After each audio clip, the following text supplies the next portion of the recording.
Thank you for coming. And today I have put a lot of information to discuss, but I want to start it in a way that you can track with me.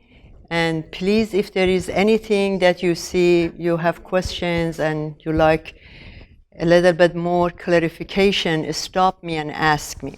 Because the subject, while is very simple and it should be very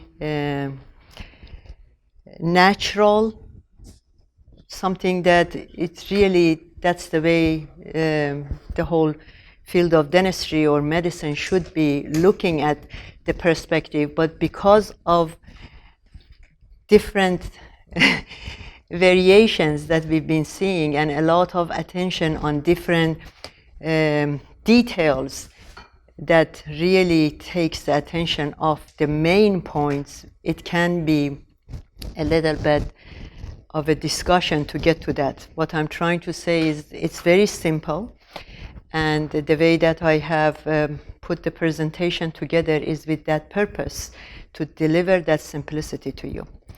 One of the other things that I want to, at the beginning, share with you, as an educator, my purpose is to help you to gain better understanding. Sometimes, because we are in the field of medicine, when you talk about different things, I cannot avoid by talking about diseases, things like that. I don't like that aspect of this, and I try to be as cautious and as gentle as possible when I'm talking about the problems that will arise if we don't do something, or when we are talking about this field. Because in 20 years of a study in spirituality and how the mind and our thought affects our body is the main stream that I go by. And I use the medicine and my knowledge of medicine to supplement that. So I just want to set that up, that please look at it from that viewpoint, that you are the person that determines your health. All these things that we talk about is a knowledge to use, not to be afraid or letting the mind be affected by any negativity of it. Already. So the subject is how our oral health affects our overall health. So let's define and see what does overall health means. And this is based on Constitutional World Health Organization a long time ago, in 1948, defined it as a state of complete physical, mental, and social well-being. So what are the factors that does affect our health? The ailments, emotional stress, emotional traumas, pain, injuries. Each one of these do come as an impact on our health. So, why do I have this word in here?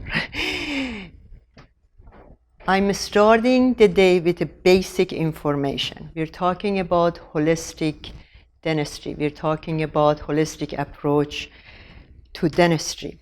And why did I put this word in here? I want you to just look at it, just word mercury, and as we go through the presentation, then I want you to look and see if my emphasis on this was justifying. Two words, actually.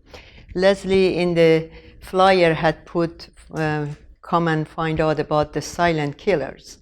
And those are the two words that I want you to keep in mind as we are going through the whole presentation, for the purpose of simplifying what I'm going to be talking with you. So we are a whole as a body, and although medicine and dentistry are two different subjects in pretty much everywhere around the world, the head is considered a separated part in terms of coverage, medical coverage, viewing. Patients come to our office and they say, "Oh, I have knee surgery," and we didn't get any letter from their doctors that their mouth is supporting that surgery. And when doctors and dentists are not talking with each other about their patients, and there is that disconnect. And that's something that it shouldn't be, because, there is the wholeness in that concept. And when you look at it, the mouth is above the heart and is just below the brain. And I purposely chose this image because it did communicate with me, and I hope does the same thing with you, that our body is a system of different parts. It is made of different parts that they need to work together. These gears need to work together in harmony in order to do the job. And the health, as the definition said, is broken down. We cannot say that, "Oh, I'm healthy," like a homeless person. Maybe their blood pressure, all the vital signs are great, their blood test is perfect, and we consider that person completely healthy. I don't think so, because there are emotional aspects of health. There is mental aspect and social aspect of health. Same way, throughout years of practice, I've been in practice for 27 years, and I have seen all different scenarios, and I have seen patients that drive a very expensive car, or they carry a very expensive designer bag, but when you look at their mouth, it is not matching the whole picture. So would I consider that healthy? No, there is a missing element. So I'm going to start with the physical aspect of health. This image, it is in mysticism, there are 7 chakras, which the first one, the crown chakra, is in the head based on mysticism. And then the rest of them come down. Why am I showing you this? Because based on Chinese medicine and acupuncture points, there is a relationship between the meridian pathways, which are the energy pathways that go through our body, and our teeth, which I will further elaborate on that. And this is just a chart. I will go further with different teeth, and it's just for the concept of you get the sense of it. The molar teeth are related to certain organs, and the front teeth to different organs. And this is another image. You see kidneys, you see lungs that are related to premolars, and the molar teeth to pancreas and intestines. Okay, this is the image just showing the meridian pathways. Why is it important that we understand this? Because if we look at our body, we are a source of energy, and we communicate that source of energy ourselves. We are communicating with our environment, and we are, to the degree that these energy pathways are open and these communications and these perceptions does take place, to that degree our health can be fulfilled. And I want you to keep that in mind, because as we move into the program, I will further emphasize on that. This is an elaborated chart that specifically shows the teeth number and different organs. I have encountered patients that have come and they had pain in one tooth. We took an X-ray. There is nothing wrong with the tooth. Clinical examination doesn't show any problem with the tooth, but the tooth is hurting, and they have been recommended to have a root canal on the tooth. And I would send that a patient to a medical doctor with the recommendation of specific testing for those particular organs, because it is a two-way path. It's a communication. It can start from the tooth and affects the organ, or it can start from the organ and start showing symptoms on tooth. So feel free if you want to take a picture of this, but basically there are group of organs that are related to the molar teeth. The wisdom teeth is very interesting when you look at, when I study different material, I always save room for doubts and also possibility of further proof. Because if I want to grab and believe everything that I study, it would not be helpful at all.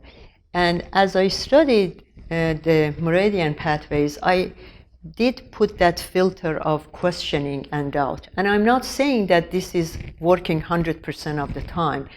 No, that I don't believe in that. There are always variations on anything.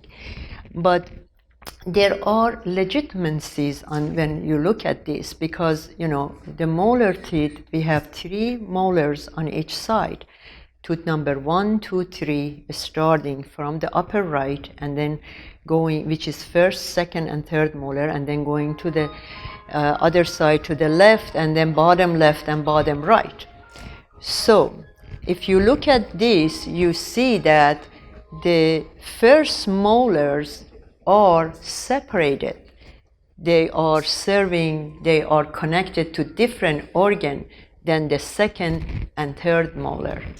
So however, the number 20 and 21 and also number 12, 13 and 4 and 5, 28 and 29, which are premolars, they are covering one group of teeth. And then the front teeth also, the upper and lower teeth are covering front teeth.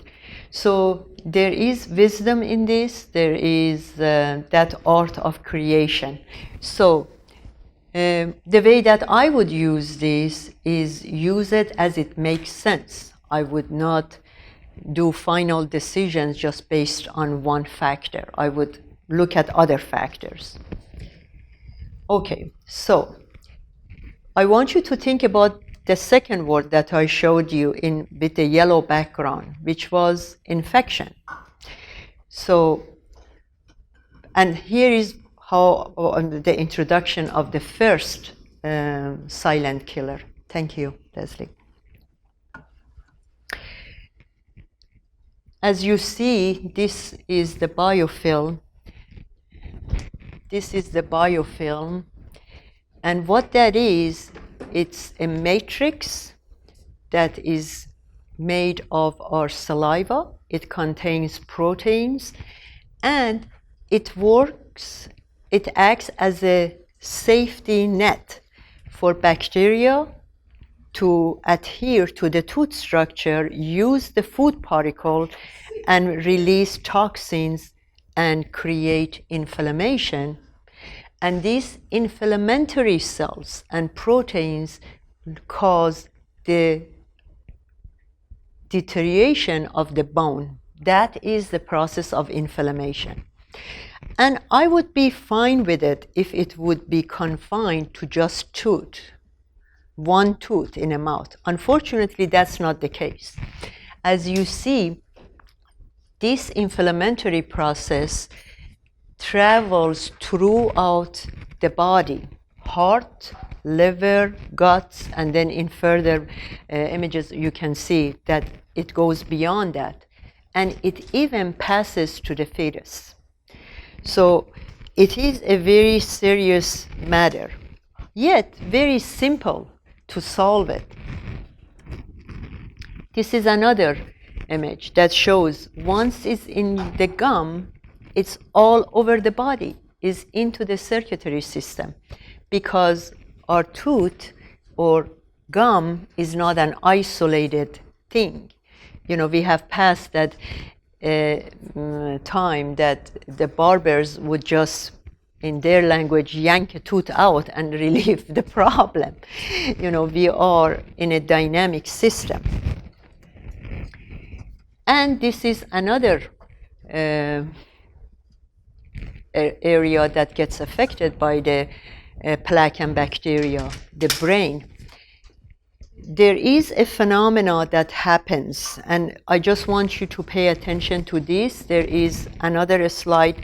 I just want you to remember what you see in these vessels, the parts of the plaque that are blocking the arteries. The same phenomena that happens in the arteries does happen in the brain. And now the research shows that one of the sources of Alzheimer's is gum disease and the infections of the mouth. So the first step of digestion, I want to ask a question. Where do you think the first step of digestion takes place? Great, exactly. And for that digestion to take place, we need teeth, we need saliva, we need tongue, we need the palate, we need the cheeks, we need the salivary glands. The whole system needs to work together to have a complete first step of digestion. And when the teeth are not there or missing, when the saliva is diminished for various reasons, when there is infection in the mouth, that first step of digestion does not happen in a way that is suiting the body. And the incomplete digestion in the first part, which is mouth, send the food unprepared to the stomach. When the food gets to the stomach unprepared, the stomach has to take the burden. The stomach produces hydrochloric acid. Hydrochloric acid is a very strong acid. And the contact of the food with hydrochloric acid in the stomach should not exceed 20 minutes. But the unprocessed, incomplete food requires for the stomach to work harder and longer period of time. As a result, the nutrients of the food is diminished and is compromised. So when the food that had stayed in the stomach for a longer period of time gets to the first part of the small intestine, which is called duodenum, and that's where all the absorption of the nutrients does take place, already part of the nutrients are missing and are compromised. So the malnutrition, this is a very important factor. The malnutrition that we experience, lack of calcium, the body starts to defending that and protecting that. So what does it do? In the presence of plaque, plaque is something that needs to be present for the calcium buildup to be deposited in the vessels, and plaque acts as a glue and keep it in the vessels as a method of protecting the body. But what it's doing is blocking the arteries. You see how one thing leads to the other? And it's just malnutrition and lack of vitamins and nutrients, that supplements that are needed. So there is, I want you to just very briefly, I want to introduce to you the structure that will provide the function in our mouth. The structure, very simple. Our upper jaw, lower jaw. Our teeth are part of the structure. Our jaw joints, they act as a hinge. we can open and close our mouth with the jaw joint. The gums protecting the bone and protecting the teeth. Soft tissue, the cheeks, are part of the structure, and all the salivary glands. The jaw, the function of the jaw is the framework, to act as a framework. Without our jaw, we would not have our face. Or deficiency in the jaw, that structure shows up in our face. Teeth provide chewing. Jaw joints, I said, it acts as a hinge to open and close our mouth. And gums, of course, support teeth, soft tissue. It's an instrumental part of the whole speaking and chewing activity. And our salivary glands are supporting our digestion. So, the cycle of loss of structure is in different parts of the mouth. Here I'm showing you the cycle of loss of structure from the tooth. It starts with a tiny cavity on the enamel. In the enamel, when the cavity is that small, we can repair it. We can fix that tooth when it's detected that at the earliest stage, and then the structure, loss of structure, will not be felt. Then if it continues untreated, it just gets more and more and more until it gets to the point that it gets to the nerve of the tooth, and then at that point the whole nerve becomes infected and needs to be removed. So at that point we're losing the nerve of the tooth. It's a loss of structure. Unfortunately, that loss of structure, although it is becoming routine, I mean it is routine. Okay, you need a root canal, we just take the nerve out. But with the root canal, what we are doing is disconnecting the source of life from a tooth, because that tooth became a problem and a hazard to the rest of our system. And it's so painful that we need to disconnect with that situation. It's just a mole, it's just something that is lifeless and it's sitting there. And you know what happens when something is lifeless, cannot defend itself, does not have any immune system?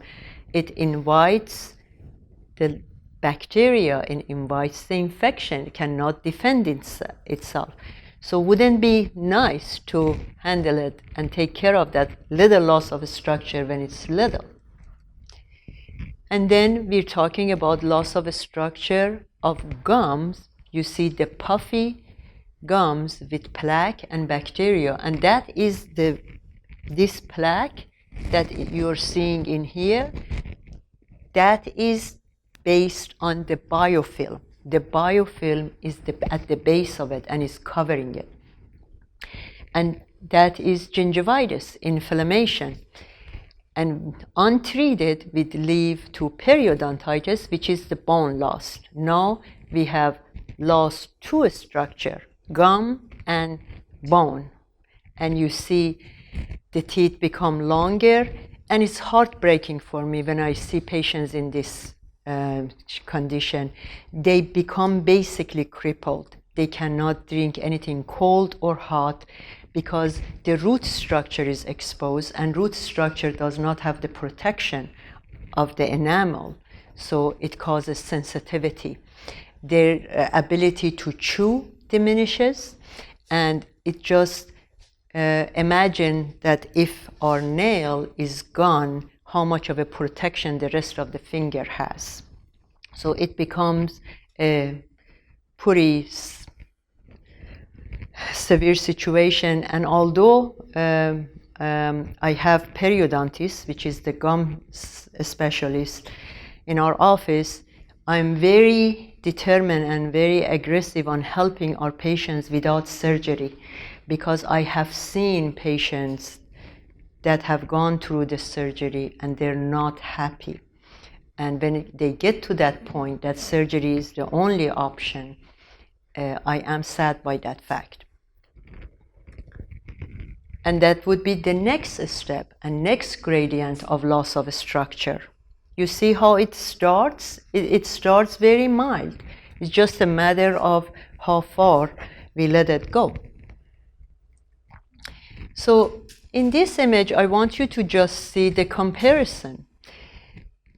Healthy structure, support, bone, good vascular activity, gums, and then this is inflammation, disease, and loss of structure. Loss of structure,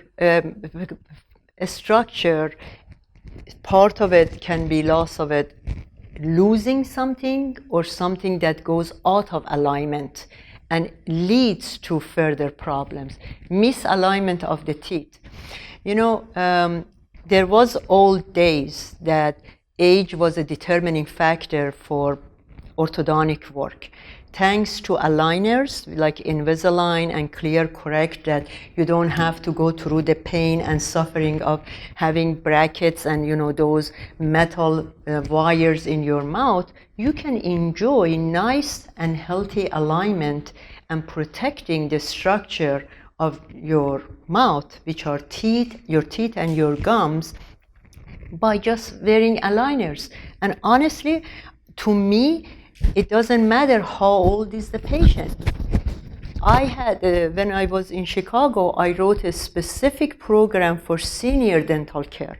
In my opinion, seniors need more attention than the younger population. Younger population need more education about their diet, about their hygiene, but seniors need more support. And this is part of the support, to provide variety of procedures that are very gentle and they are promising.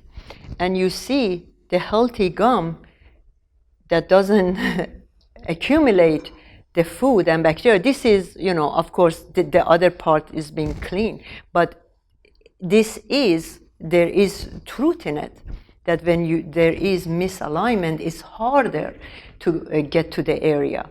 It's a symbolic picture, and it also shows that, you know, after treatment we can get a whole lot more results.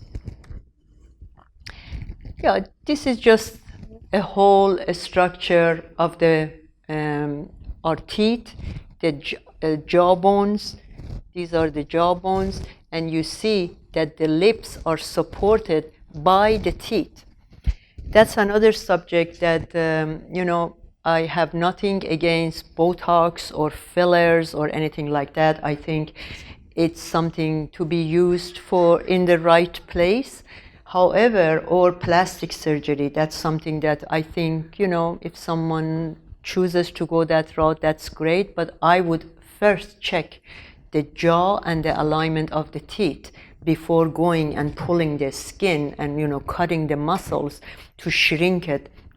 And because if the structure, if the teeth are not in a right position and the profile is not correct, it doesn't give a good, you know, outcome. And that is the cycle of loss of structure in totality. We started with one tooth, and then you can see that one tooth affects it. The effect comes very, it's a whole effect. And when you look at this picture, I just like to get some responses. Comparing the first, second, and third, what do you see? I want you to look at the form of the nose. This is restriction in breathing. The breathing is not as efficient as in that position. And, you know, from cosmetic aspect, we look at one thing, but this is more restricted, more oxygen deprived than the first one, because the whole nasal system, it is collapsed because it lost its support. Going back to that picture, you see this is very close, the jawbone and the teeth. And when the teeth are gone, the jawbone collapses, shrinks. I have a model of the cycle of deterioration of the jawbone, how it starts after extraction of the teeth is about this thick, and then it gets to this thick. So that's a collapse. All right, so now I want you to remember the other word that I showed you with the purple background, mercury. So it was a good restorative material centuries ago, and I think that was great. Jack Black was the person that introduced amalgam fillings, and I believe he did a great job. But with the knowledge that we have, with the understanding that we have, we know that to have a good restorative material, we need something that not only it bonds to the teeth, it replicates the structure and anatomy of the tooth, but it also keeps the body away from any harmful exposure. And unfortunately, this material is not safe, and it's not in that category. Honestly, I don't really mind what people talk about the mercury in the fillings, and they still call it silver fillings, and even with some dental plans, that's the only thing that they cover for little kids. It is mercury. It has a high content of mercury, and it's not okay to have it in the mouth, because it's not okay to be in our sewer system. If there is a mercury, you know that in the dental offices that are using this material, they have to have any particle left of it picked up by a special service so it doesn't contaminate our environment, and it's not good for our sewer system, but it's good for our children's teeth. You see, I mean, just look at the logic. 20 years ago, when I started, I lost a lot of patients because insurances were telling them, no, you should not go with the white teeth, you should just change dentists. But I was telling my patients, I would say, I'm sorry, I would rather you go, but I do not want to be part of this, because I understand if it's not good for my, if I have to pay a special service to come and pick it up, I don't think you would want it in your mouth. And this is what it is. It looks pretty, but unfortunately, it is not kind. And these are some of the mercury poisoning side effects. Just be aware of it. Again, I don't want you to be worried, but just, systemic candidiasis, muscle weakness, brain damage, depression. With the depression, this is something that, in my opinion, if someone is depressed, they should go and check their mouth, see if they have any mercury fillings in their mouth, and then they should see if there is any infection in their mouth. They get that taken care of, and start exercising before resorting to these harmful medications that causes so many other side effects. Loss of hearing, chronic sore throat, sore gums, loss of peripheral vision, and food sensitivities and memory loss are some of the side effects of mercury. These are the systemic side effects of it. Personally, I never liked this material as a restorative material, and I tell you why I didn't like it. For the very same reason that you see on the top. You see this material, you see the crack on the tooth right there? It has thermal sensitivity. Our mouth is subject to hot, cold, and every time that we go through these changes of temperature in the mouth, we get microscopic shrinkage and expansion, And over the course of the years, it starts from something like this. You see these are rough, but if every single mercury filling that we opened up, and even to date, my associate always tell me, he says, when I see mercury fillings, I know it's much worse than the X-ray shows, because these micro leakages allow the bacteria to go underneath the filling and really deteriorate the tooth structure. So, and that's what it does. Fortunately, we have the option of tooth-colored restorations that are bonded to the tooth. So it's a different concept. It's a different mechanism. Yes? A lot of people, particularly older people, they have this stuff in their mouth. Mm-hmm. Are some of the dentists like you recommending to out those mercury fillings? Yeah. This is my recommendation. If they're jolly, happy, and their fillings are absolutely shiny, like something like the first one, this one, you see there is no seam, and they don't have any physical problem, I would say do not touch it if you do not want to do it. But if they are like this, I would absolutely recommend replacing it. But then replacement of these fillings is a whole different ballgame. You don't want to just go and replace it, because replacing it in a regular way, it can expose you to much more mercury than you will be carrying while you have it. And that's a whole different lecture.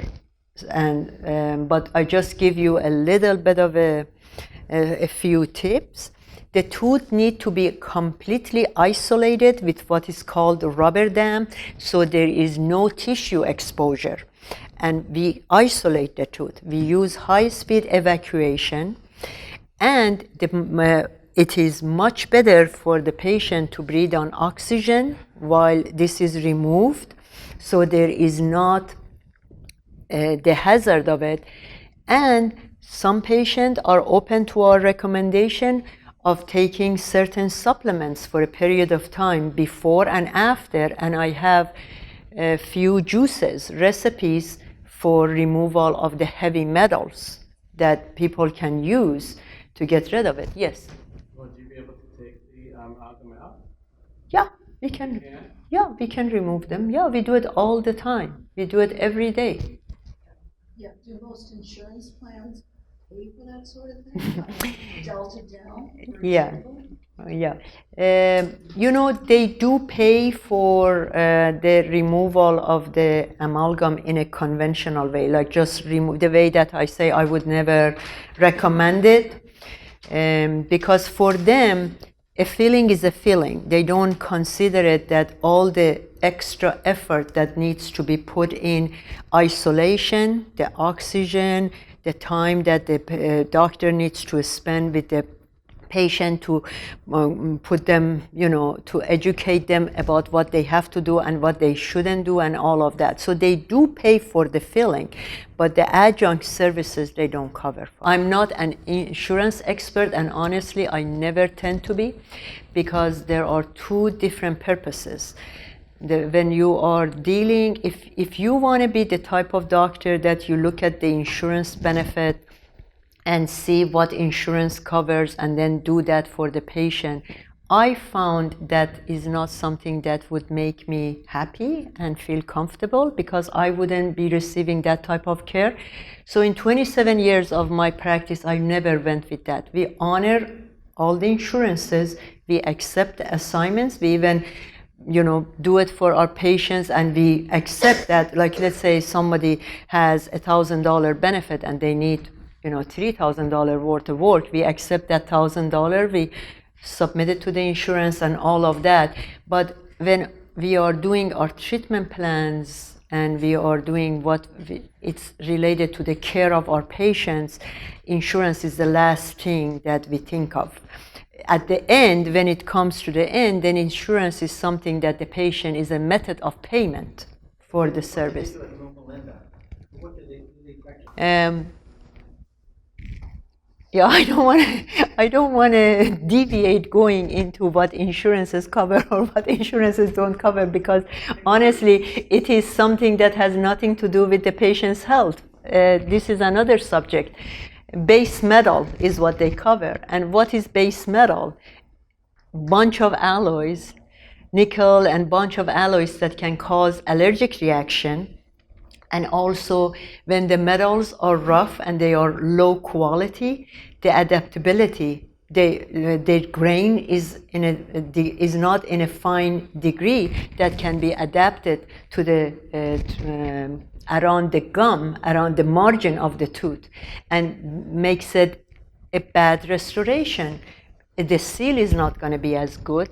And I will show you, although this porcelain looks good, but then inside, you see these metal, the gum doesn't like it. It's not a good thing around the gum. It can cause allergic reaction. Also, it's abrasive to the gum. Have you seen people that when they smile, they show a black line? They have something like that.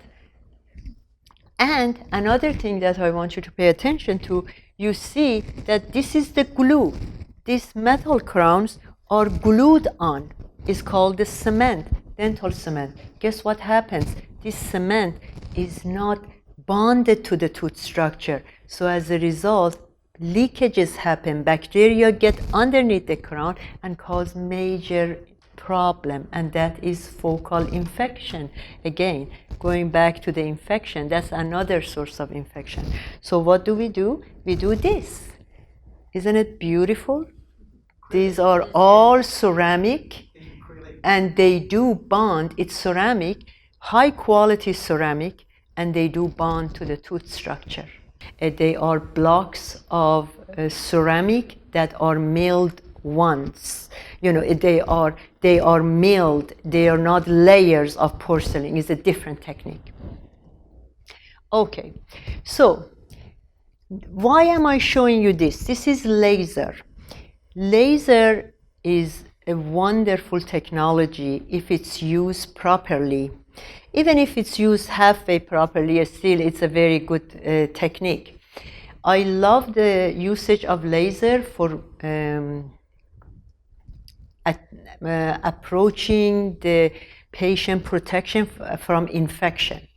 And during root canal, you can have a good root canal. A root canal is not just every root canal are the same. You mentioned something that is very good, irrigation. When you go and you start cleaning that canal, you need to irrigate and irrigate and irrigate. You need to really get all this bacteria out and make sure that it's clean. And laser is another method of making sure that there is no bacteria left, using laser during root canal therapy, using laser during gum therapy. That's something that we are very happy about, offering to our patients. All right, so now we talked about the structure, we talked about restoring the structure.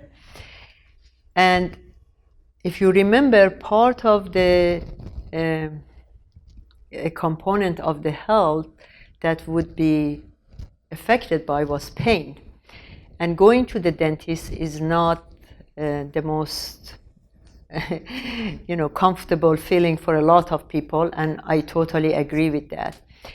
But from what I've heard from patients, I even remember my childhood visits to the dentist, the smell of eugenol, which I happen to like it, but some people have, different feeling about the smell of dental materials. So what I've done is to change that atmosphere of the office by having essential oils, and also rather than using dangerous gases like nitrous oxide that is really harmful. And there is a proposition that it say if you're using nitrous oxide, you need to inform your patients that it's carcinogenic. I don't understand why would why would I use something that is carcinogenic and just let my patients know that, by the way, you be aware that this is carcinogenic. So we don't use any of those stuff. And we have done surgeries using essential oils, combination of essential oils that, calm patients down and make them relax. So that's something that our patients love about, our office. And I am very happy about providing patients with that opportunity that they don't have to be exposed with more toxic materials. Okay, so this is an image of a root canal. The reason that I put this one in for you is because there is a lot of discussions these days from holistic doctors that if you have root canals, you have to go and pull them. They are carcinogenic, and all of that. I'm not saying that is 100% right, and I'm not saying it's 100% wrong. I'm saying that it's something to be looked at on individual cases. And let's look at the healthy tooth structure. You see that this is the inside of the tooth, the nerve, the circulation, and when we do the root canal, we cut this off. It's disconnected. So that's what I was referring to, that the immune system becomes disconnected at each tooth level. And with this, when you look at it, this is the root, and this is infection. So when I see something like that, I wouldn't recommend going and redoing the root canal anymore. In my opinion, this tooth needs to be extracted immediately, and a proper procedure should be done, additional procedures with laser, to make sure that this infection is arrested completely. So if there is something like this going on, even milder than that, I would 100% vote for extraction of the tooth, because in that sense, then I can agree with the concept of theory of focal infection. That is in the body, it's in the bone, you're not aware of it, and is going throughout your whole body and lowers your immune system. And when your immune system is lower, then the bad guys can overcome. Some doctors like to do the extraction and do the implant simultaneously, and I have no problem with that if the tooth has no infection and the bone is not infected. Yeah, and the bone is not infected. But when the bone is infected, because it's just common sense, the body is fighting an infection. We need to assist the body by removing the source of infection and do the proper procedures to allow that healing to take place. Then put a burden to the body, which is implant. I'm not calling it in a bad way. Implants are great. However, when the body is fighting to heal, you want to have all the energy for the healing process. And when you put the implant at the same time, then the body has to work much harder, and the chances of success for that implant decreases, and the healing process will be to that degree compromised. That's the only thing I would be recommending. Yes? What is the definition of an implant? Is that putting in a new tooth? Sure, I will have a picture of implant. I'll show you. Yes, can we wait until we get to that slide? Sure, absolutely. So any question about this? Because this is very important. I want to make sure that anything that comes to your mind, and if you know someone that needs some help, you be able, to assist them, because again, it has a logic behind it. It's not like that every root canal needs to be pulled, because I'm not trying to be critical of anything, but we are living in the planet that finances can be source of drive. And if someone just recommends removal of teeth for implants, I would go get a second opinion, You know what I'm saying? Just be careful. Do your study.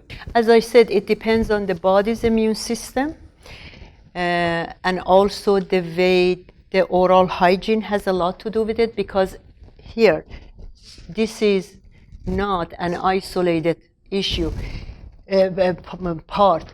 You see, from the gum, the bacteria can get to this ligament. This is periodontal ligament, and it can be some of the teeth that need root canal is not because of cavities, because of gum disease.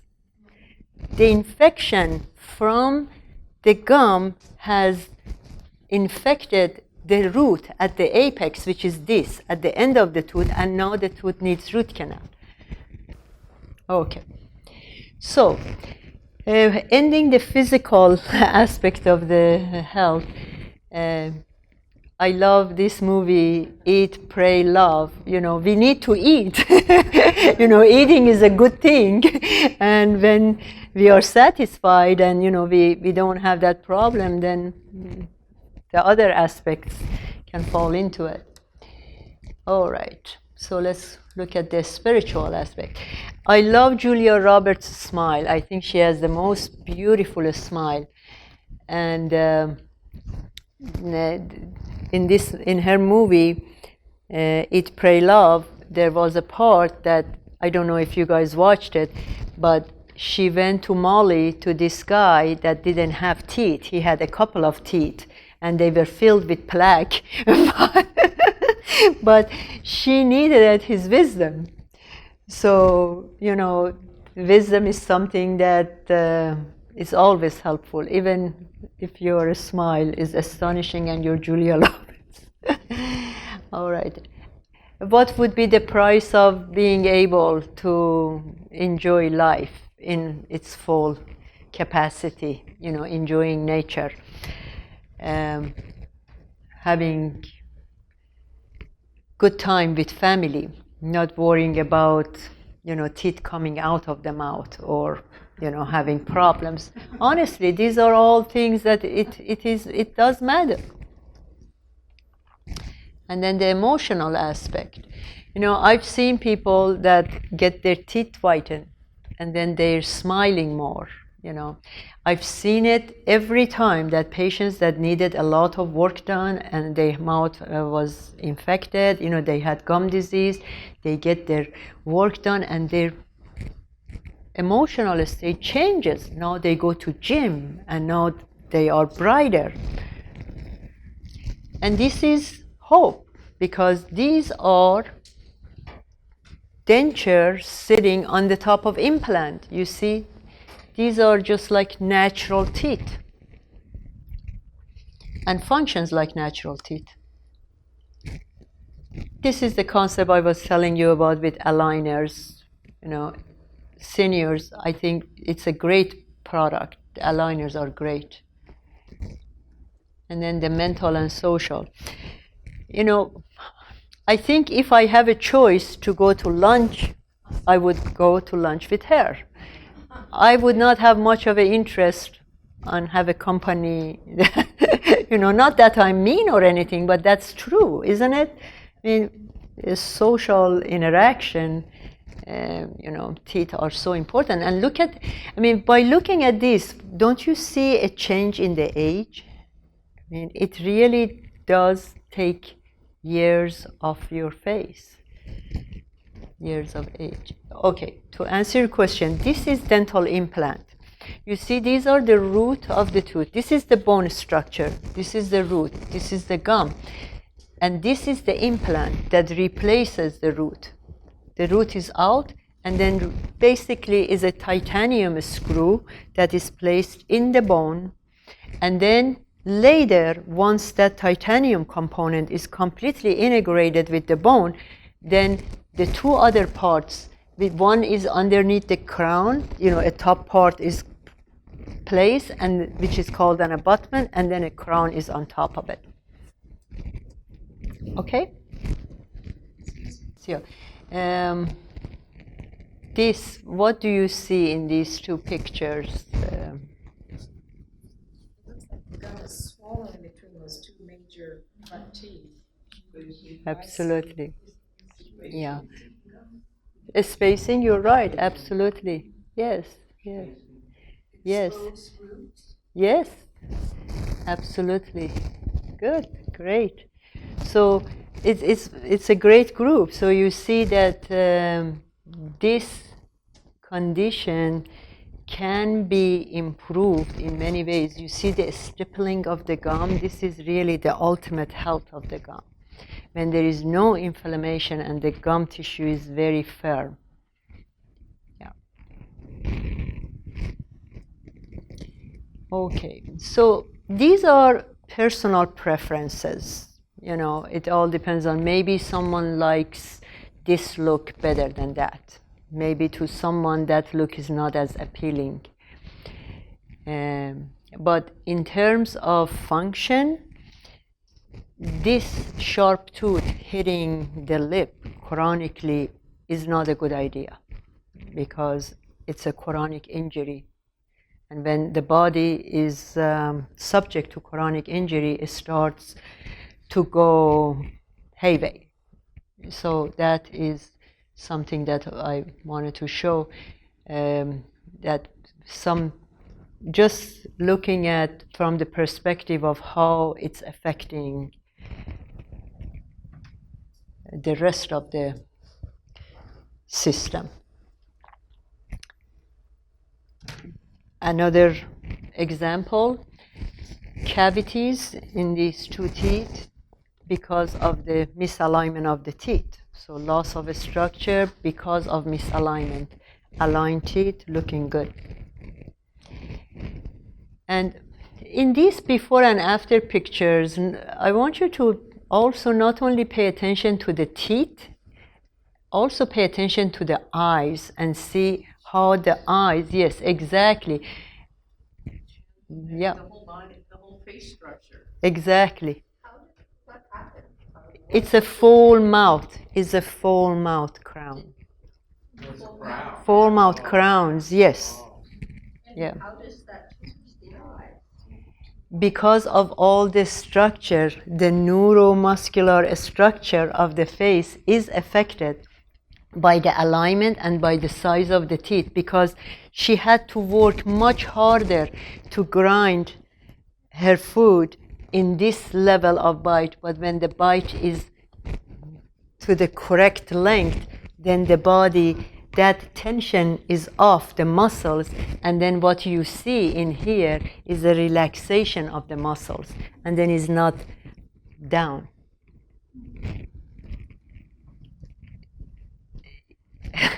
You almost see, you look at the neck. Can you imagine if this patient would go for plastic surgery before getting the fixing the teeth? I mean, it's just really totally different person. You see the tension in here. I mean, the stress that is in the face. And this patient, you would think that this patient has some sort of paresthesia, you know, as a side effect of a stroke or something, but you see, just fixing the teeth solved that problem. Yeah, a very dear patient of mine, and it took 13 years for him to make a decision about having his teeth done. But he was extremely happy. He is a missionary, traveling all around the world, helping, and very nice gentleman. Yeah, yeah. This lady again. I mean, she definitely looked about 10 years younger after she had the work done. Yeah. Don't you think that a person that has that yellow tooth wouldn't smile or be cautious about the smiling? And you know, I have in one of the newsletters, you're welcome to take it, the cycle of loss of a smile. I mean, how it happens that you start losing that feature. So was a porcelain Yeah, these are veneers. Veneers. Veneers are facing, crowns are full surface. crowns go like a hat, goes on top of the tooth. Veneers is like facing, it just faces on the face of the tooth. Yeah, this is another veneer case. This happened last on September 2nd, not this Saturday, Saturday before, in our Lake Forest office. A patient exactly around this time. She looked like that, and then an hour and 10 minutes later, that's what she looked like. Isn't it wonderful? Our whitening technology is amazing. I love it. I was not a fan of teeth whitening for a long time because I didn't have something that really works great and people would end up with sensitivities. But our technology is a combination of blue light, which whitens the teeth, and red light, which is a healer. So as a result, we can help people that without sensitivity, and we can do it with the proper time. They don't become sensitive, so we can get. Not every patient gets a result like that, you know. What Yeah. do you mean by blue light and red light? There are in-office teeth whitening that when we put the material, the gel, the whitening gel, then we use different lights to activate that gel. And yeah, yes, yeah. Like you said, infrared light or? No, it's not infrared light. No, it's the blue and red light. That's what that is. There are two types of light. The blue light is for whitening. That's what it activates the whitening gel. And then the red light calms the tooth down, the nerve and everything, so it doesn't cause the sensitivity. Yes. And all right. So, although my concept, my whole purpose is to help you to have a better understanding about your oral health, but the practicality is that, dental care is expensive in United States and probably all across the world. It is not a cheap or an expensive procedure. And over 100 million people do not have any type of support. In my opinion, really no one has dental insurance unless people that have the type of insurance that's unlimited, like medical. If you have $1,000 benefit in a year and you consider it as a dental insurance, it is a benefit, it's a supplemental. So it is an issue. And insurance policies, unfortunately, are not very straightforward. Just a month ago, or a couple months ago, we had a young gentleman coming to our office, and he has this dental plan that he's paying for it, and he has $1,000 in a year, and he's losing his teeth. He has gum disease, and we want to help him. His insurance doesn't pay for 3 years for gum treatment. So these type of things happen all the time. And so people run away from dental offices and from getting the proper care. And sometimes get upset with the patient, with the dentist, and they think the dentist is the one that is causing the problem. So money is concerned, and a year ago I started working on having some impact on this. And after getting all the legal aspect of it done, about 3 months ago, we introduced our dental saving membership plan. I couldn't be happier than this, and our patients couldn't be happier than this. In a short period of time, we have so many people that have signed up for this plan. And honestly, they sign up because they see that is caring, is real, is not, deceptive, and is straightforward. One of the things that I don't like about dental insurances is that it's the maximum annual. Like if when you do $1,000, then you have to wait another year to spend another 1,000. And that really, when you are trying to help patients, that is something, it's a big barrier. So there is no limit in our plan. There is no exclusion. There is no predetermination. There is no waiting period, like the patient that needs to wait 3 years. He's paying for his insurance, but he has to wait for 3 years to get his gum treatment. There is no waiting period and all of that. So there have been some major treatment plans that they've been saving a lot of money. And the smaller plan, they are saving as well. And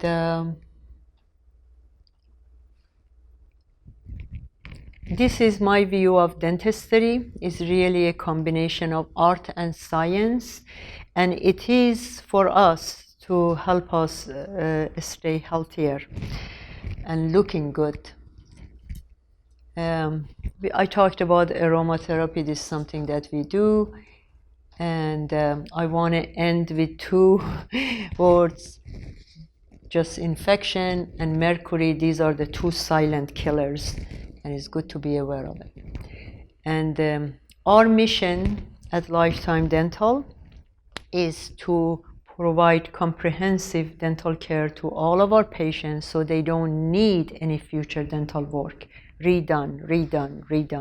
They just get the job done and then they come on the regular maintenance program. And thank you very much for your attendance. Thank you.